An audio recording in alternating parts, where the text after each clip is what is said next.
अस्सलामुअलैकुम स्टूडेंट्स। आज का हमारा जो टॉपिक है डिस्कशन का वो 9th क्लास की केमिस्ट्री का टॉपिक है चैप्टर 8। उसके अंदर हमने आज जो टॉपिक सेलेक्ट किया है वो है पीरियोडिक टेबल और पीरियोडिसिटी का टॉपिक है आयोनाइजेशन एनर्जी। तो आयोनाइजेशन एनर्जी के अंदर स्टूडेंट्स हम बात करने जा रहे हैं आज कि आयोनाइजेशन होती क्या है। किसी भी आजाद गैसी हालत में किसी एटम के वैलेंस शेल से एक इलेक्ट्रॉन निकालने के लिए दरकार एनर्जी जो है वो हम कहेंगे सर वो आयोनाइजेशन एनर्जी होती है। कि वो एक एनर्जी की अमाउंट जो हम किसी आजाद गैसी एटम के ऊपर लगाते हैं, बाहर से इंडोज करते हैं उसके ऊपर वो एनर्जी, और वो एनर्जी लगाने से उस एटम के वैलेंस शेल से एक इलेक्ट्रॉन निकल जाता है, वो उसकी है आयोनाइजेशन एनर्जी। सर वो यानी किसी एटम को आयन बनाने के लिए दरकार एनर्जी की जो अमाउंट है वो होती है आयोनाइजेशन एनर्जी। अगर किसी एटम के वैलेंस शेल में एक इलेक्ट्रॉन है तो वो पहली आयोनाइजेशन एनर्जी कहलाएगी। अगर किसी एटम के वैलेंस शेल में दो इलेक्ट्रॉन है तो हम जब पहले एक इलेक्ट्रॉन निकालेंगे फिर दूसरे इलेक्ट्रॉन निकालेंगे, तो इस तरह वो किसी एटम के वैलेंस शेल से एक इलेक्ट्रॉन निकालने के लिए दरकार एनर्जी पहली आयोनाइजेशन एनर्जी, किसी एटम के दूसरे इलेक्ट्रॉन को निकालने के लिए दरकार एनर्जी दूसरी आयोनाइजेशन एनर्जी। दूसरी आयोनाइजेशन एनर्जी पहली की निस्बत बहुत ज्यादा होती है। आगे हम लोग पढ़ेंगे सर क्यों ज्यादा होती है, और दूसरी बात यह है कि हम आपको बताएंगे कि ये एक जो है ना ग्रुप्स और पीरियड्स के अंदर इसका ट्रेंड क्या है, इसके बारे में हम लोग इंशाल्लाह डिटेल बात आज करने जा रहे हैं। तो स्टूडेंट्स आइए हम लोग देखते हैं कि आपकी बुक के अंदर किस तरह इसको ध्यान किया हुआ है, और बताते हैं कि क्या ट्रेंड है और क्या इसकी डेफिनेशन होती है। तो मेरे पास जो अवेलेबल मवाद है उसके मुताबिक कहता है कि आयोनाइजेशन जो है ना अमाउंट ऑफ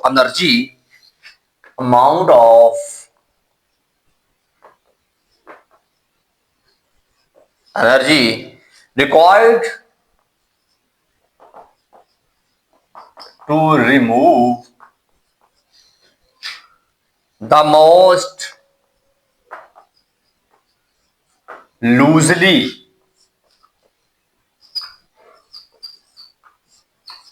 सबसे ज्यादा जो लूजली बाउंडेड इलेक्ट्रॉन है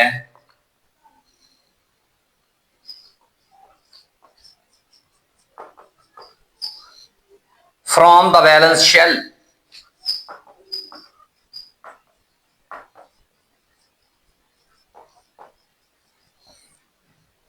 of an isolated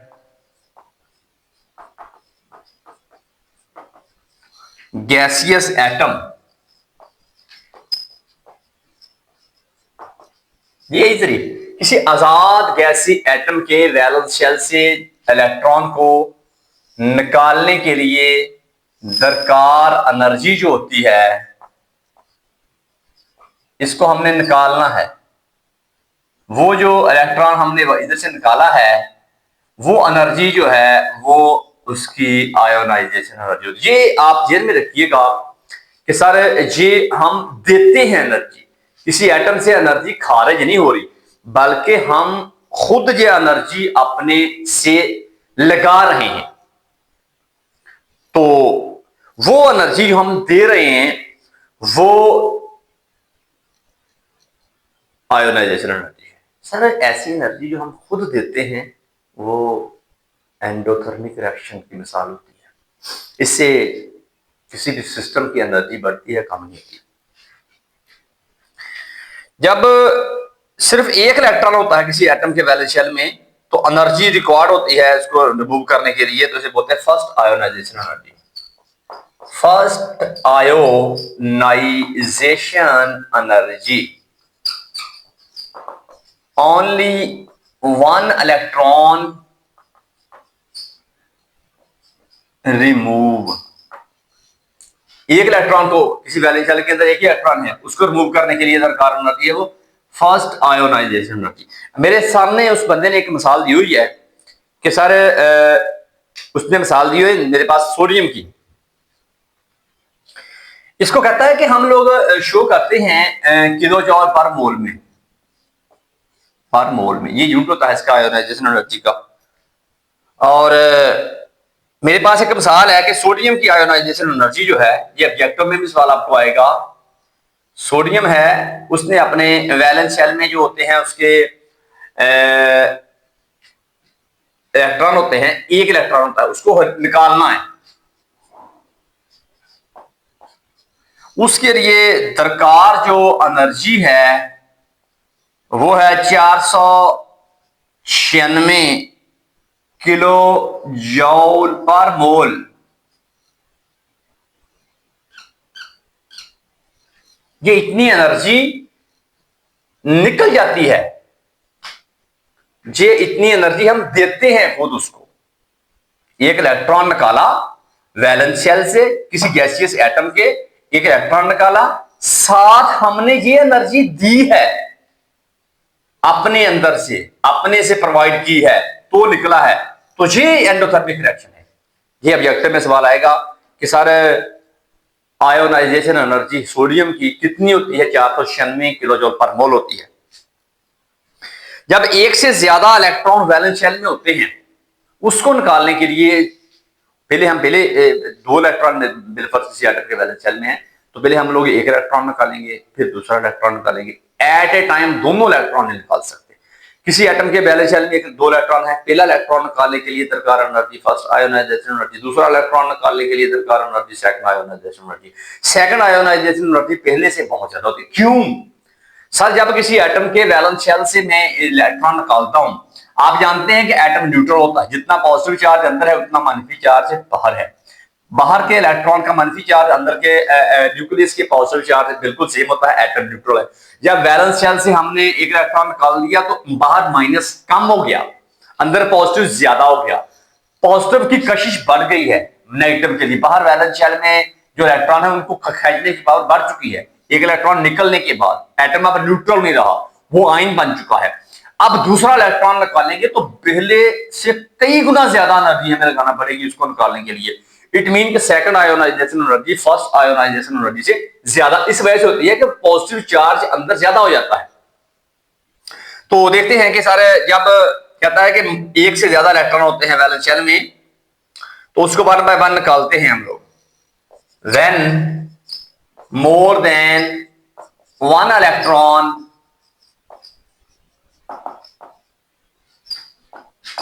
in valence shell, we remove them one by one, एक एक करके निकालेंगे। एक ही वक्त में दोनों नहीं निकालेंगे हम उसको, और एनर्जी प्रोवाइड करके निकालेंगे by providing energy, by providing energy.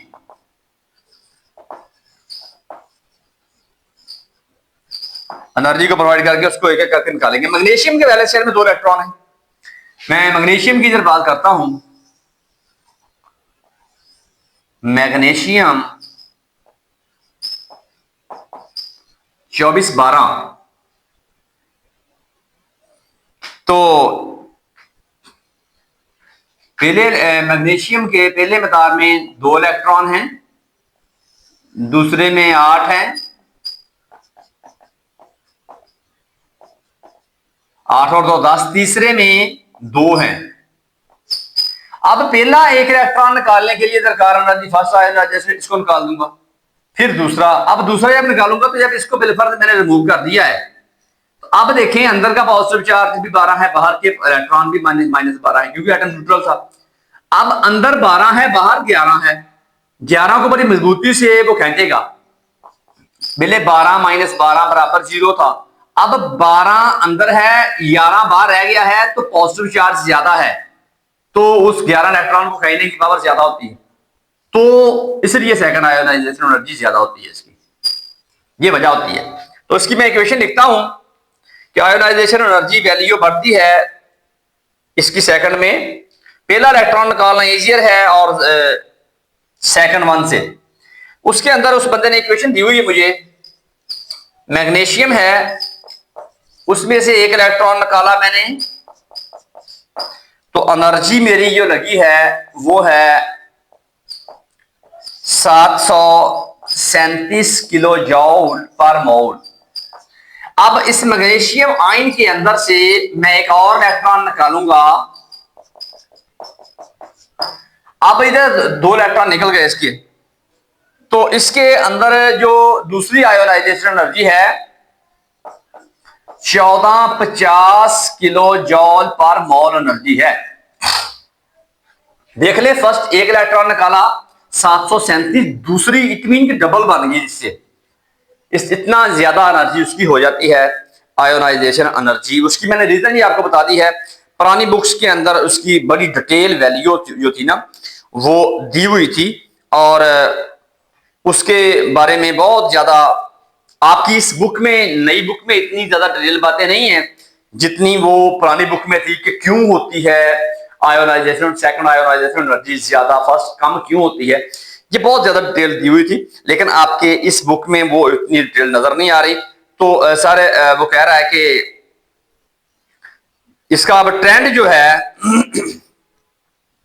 उसके बारे में हम बात करते हैं कि ट्रेंड क्या है ग्रुप और पीरियड के अंदर। पहले बात बता दूं दोबारा आपको कि एनर्जी की वो मिकदार जो किसी गैसियस एटम के वैलेंस शेल से एक वेरी लूजली इलेक्ट्रॉन को निकालने के लिए दरकार एनर्जी होती है, उसे बोलते हैं आयोनाइजेशन एनर्जी। और आयोनाइजेशन एनर्जी को मापते हैं किलो जूल पर मोल में। सोडियम के वैलेंस शेल में 1 इलेक्ट्रॉन है, उसको निकालने के लिए दरकार एनर्जी है 496 किलो जूल पर मोल। ऐसे एटम जिनके वैलेंस शेल में 2 इलेक्ट्रॉन हैं, एक से ज्यादा इलेक्ट्रॉन हैं, हम एक एक करके वो इलेक्ट्रॉन निकालेंगे। पहला इलेक्ट्रॉन निकालना आसान होता है, दूसरा इलेक्ट्रॉन निकालना जरा मुश्किल होता है। मैग्नीशियम एक है, अल्कलाइन अर्थ मेटल है, इसके वैलेंस शेल में 2 इलेक्ट्रॉन है। इसका मैंने 1 इलेक्ट्रॉन निकाला है तो मुझे एनर्जी 737 किलो जूल पर मोल खर्च करना पड़ी, देना पड़ी। दूसरा इलेक्ट्रॉन निकालने के लिए 1450 किलो जूल पर मोल एनर्जी लगाना पड़ी। तो ये इस तरह करके इसके वैलेंस शेल से पहला इलेक्ट्रॉन निकाला तो ये एनर्जी खारिज करना पड़ी। दूसरा इलेक्ट्रॉन भी जब निकाल दिया तो मुझे ये एनर्जी लगाना पड़ी। तो ये इस तरह करके एक मैग्नीशियम के वैलेंस शेल से 2 इलेक्ट्रॉन निकाल के हम लोग उसको मैग्नीशियम आयन में ऐसे इसको बदल देते हैं। तो ये इस तरह करके कुछ मेरा ये रिजल्ट आया है। अब हम इसका पढ़ते हैं कि सर ट्रेंड क्या होता है किसी भी आयोनाइजेशन एनर्जी का पीरियोडिक टेबल के अंदर, ट्रेंड क्या है उसकी तरफ जाते हैं कि आयोनाइजेशन एनर्जी लेफ्ट से राइट पीरियोडिक टेबल में वो जो है कम या ज्यादा किस तरह होती है। मसलन आप लेफ्ट से राइट जाएंगे पीरियोडिक टेबल में तो एटम का साइज कम हो जाता है, तो वैलेंस शेल से इलेक्ट्रॉन निकालना मुश्किल हो जाता है क्योंकि न्यूक्लियस की कशिश बढ़ जाती है वैलेंस इलेक्ट्रॉन के ऊपर साइज कम होने से, और शेल भी नहीं बढ़ता। ये वजह, शेल ना बढ़ना और न्यूक्लियर चार्ज इफेक्ट का बढ़ जाना, उससे आयोनाइजेशन एनर्जी बढ़ जाती है। ग्रुप की बात करें ऊपर से नीचे जब हम लोग आते हैं तो एटम का साइज बढ़ जाता है, शेल्स की तादाद बढ़ जाती है, जिशान इफेक्ट कम हो जाता है, जो है शील्डिंग इफेक्ट वो बढ़ जाता है। न्यूक्लियस की अपने ही वैलेंस शेल की ब्राउनी शेल के ऊपर इलेक्ट्रॉन के ऊपर ग्रिफ्ट कमजोर हो जाती है। लिहाजा क्या होता है कि वैलेंस शेल को निकालना, वैलेंस शेल से इलेक्ट्रॉन निकालना आसान हो जाता है। ग्रुप्स में ऊपर से नीचे आयोनाइजेशन एनर्जी कम होती है, पीरियड में ज्यादा होती है। ये बात आपने जरा ध्यान में रखनी है। और क्यों कम होती है वो मैंने बता दिया, शेल्स के बढ़ने से, और वो जो आपका है शील्डिंग इफेक्ट ग्रुप में बढ़ जाता है। लिहाजा ये 2 चीजें हैं जिसकी वजह से वो आयोनाइजेशन एनर्जी ग्रुप में कम होती है और पीरियड में कम हो जाती है, पीरियड में ज्यादा होती है, ग्रुप में कम हो जाती है। तो आइए हम अब वो बात करते हैं जो आपकी बुक के अंदर लिखी हुई है। स्टूडेंट्स ये इस ट्रेंड की बात करते हैं कि सर ट्रेंड क्या है आपका इसका ग्रुप्स और पीरियड्स के अंदर। ट्रेंड इन पीरियड्स, आयोनाइजेशन एनर्जी का ट्रेंड क्या है पीरियड्स के अंदर, उसके ऊपर बात करते हैं।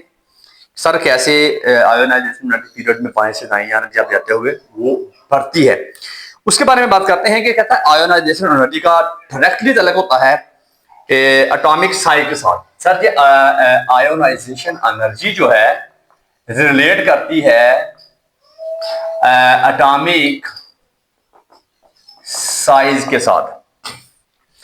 छोटा साइज किसी एटम का होगा, लेफ्ट से राइट जाते हुए एटम का साइज छोटा हो जाना, और स्ट्रॉन्गर अट्रैक्शन हो जाती है न्यूक्लियस और वैलेंस इलेक्ट्रॉन के दरमियान, और आयोनाइजेशन एनर्जी की वैल्यू बढ़ जाती है। अब ये है कि sir shorter the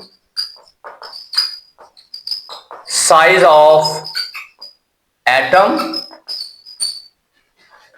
due to attraction of valence electron by nucleus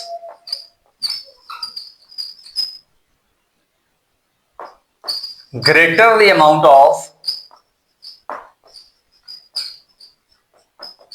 ionisation energy. Sir जितना आप लोग एटम का साइज छोटा कर देंगे इतना से हो जाते होंगे। क्यों छोटा होना है कि वैलेंस शेल के ऊपर न्यूक्लियर चार्ज बढ़ने से ग्रिप मजबूत हो जाती है, न्यूक्लियस की साइज छोटा होता है और उतनी ज्यादा अमाउंट आपको देनी पड़ेगी एनर्जी की उसके वैलेंस शेल से इलेक्ट्रॉन निकालने के लिए। इट मीन कि एटम का साइज छोटा, आयोनाइजेशन एनर्जी बड़ी। ये इसका एक नजर आया रूल में। तो आयोनाइजेशन एनर्जी वैल्यू जो है वो लेफ्ट टू राइट इंक्रीज होती है पीरियड के अंदर। Ionisation energy value increase in periods and decrease in groups due to increase of size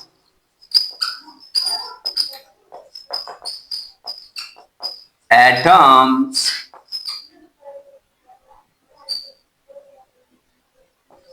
due to increasing size of atom and shells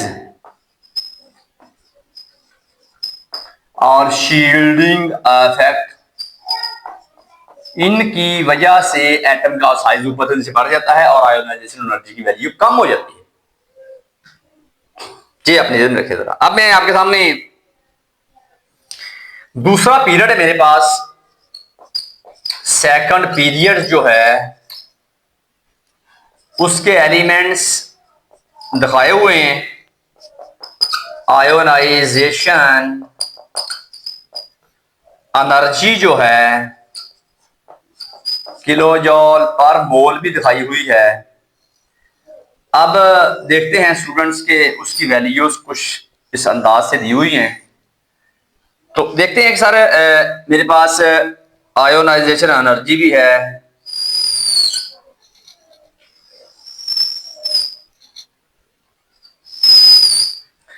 और कुछ elements दिए हुए हैं।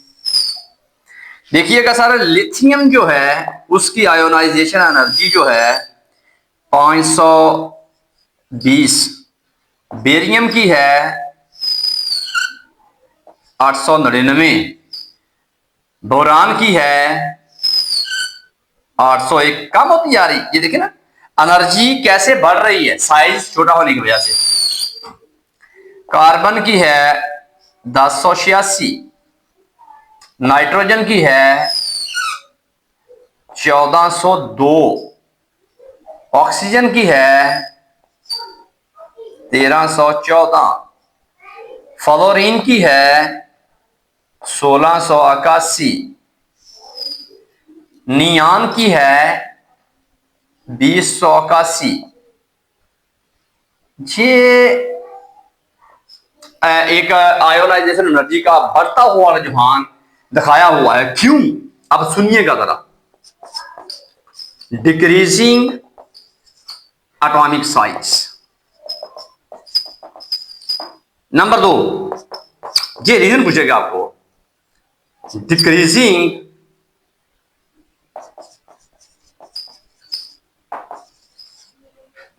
Shielding effect,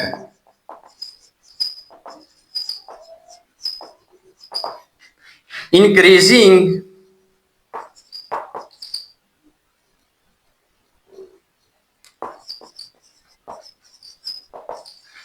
nuclear charge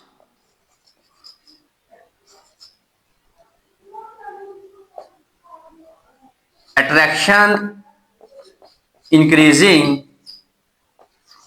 valence shell electrons की attraction बढ़ जाती है। ये है वो रीजन जिससे उसका साइज एटम का छोटा हो जाता है और न्यूक्लियर चार्ज बढ़ जाता है और शील्डिंग इफेक्ट कम हो जाता है, एटम का साइज छोटा हो जाता है और ज्यादा एनर्जी लगाना पड़ती है वैलेंस शेल से इलेक्ट्रॉन निकालने के लिए। ये है वो एक ट्रेंड बनने की वजह। ग्रुप्स में देखिएगा जरा ऊपर से नीचे। First group elements, ionisation energy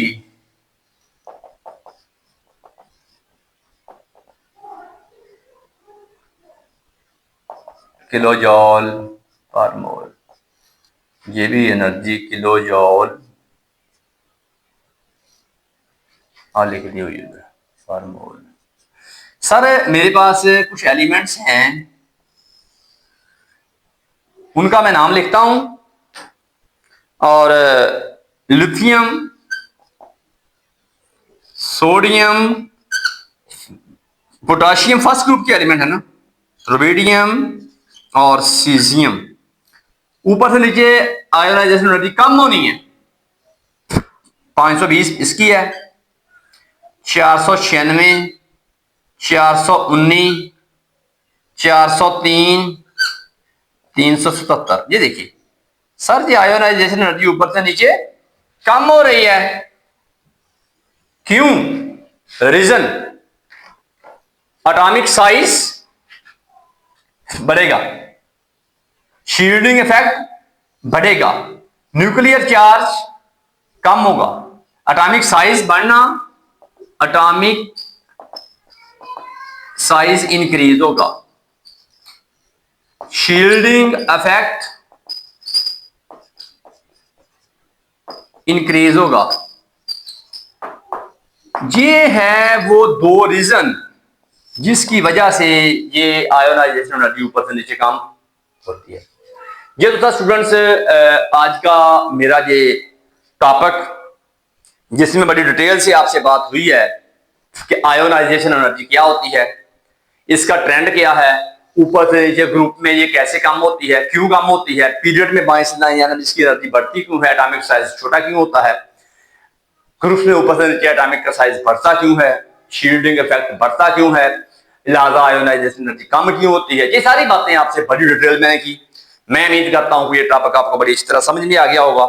मिलते हैं एक नई वीडियो के साथ। अपना अपने प्यारों का ख्याल रखिएगा। पाकिस्तान जिंदाबाद।